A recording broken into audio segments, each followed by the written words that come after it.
Sikreto doon sa mga pasisiw ko kanina mga idol. So, pinagugasan ng bigas, DIY probiotics. No? Gagawa tayo ulit kasi maraming nagtatanong. Kasi sabi ko nga may upload na ako nito pero gagawin ko ulit para mas makita nyo ulit. No? So, tawag dito pinagugasan ng bigas. Kung may bigas-bigas pa, pwede po mas maganda. No? Brown sugar, pwede rin molasses. Kung wala, brown sugar mga idol.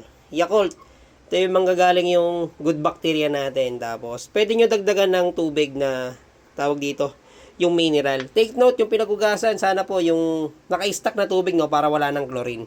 Para hindi mamatay yung good bacteria natin. Mga idol, suka. Kung may apple cider vinegar kayo, mas maganda. Tapos kung may molasses kayo, mas maganda. Pero optional, pwedeng asukal, pwedeng suka, no. Ito, dato puti ito mga idol. So, una mga idol, ito yung pinagugasan ng bigas.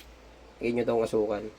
So, sa asukal, depende po sa gusto nyong tapang. Yung asukal po kasi, yan na po yung mismong kakainin ng good bacteria natin. Mas marami, mas maganda. Source din yan ng energy ng sisiw natin mga idol. Tapos, Yakult. Yakult, ito yung good bacteria.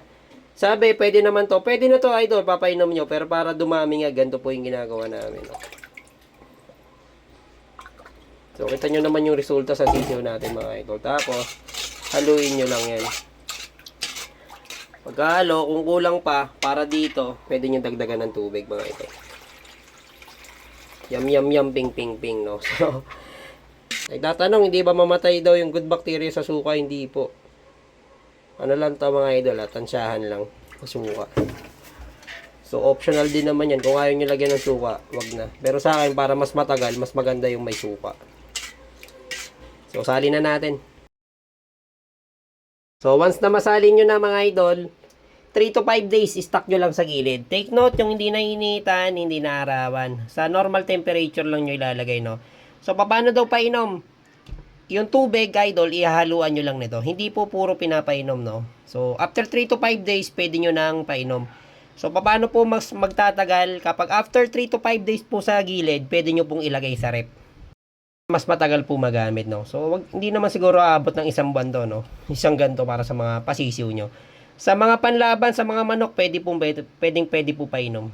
So, take note, pag nagpapainom ako, pwede mong i-araw-araw, pero sa gabi lang po, sa hapon ako nagbibigay para pagkakinabukasan, tapon na mga idol. So, take note, wag nyo pa rin kalimutan magpainom ng tubig. So, ano lang to? Parang suporta lang, no? Kung wala ka pa sa vitamins, pambili, no? Pwede nyo itong gawin. So, kita nyo naman resulta sa atin. So, ayun lang. Good day, mga idol.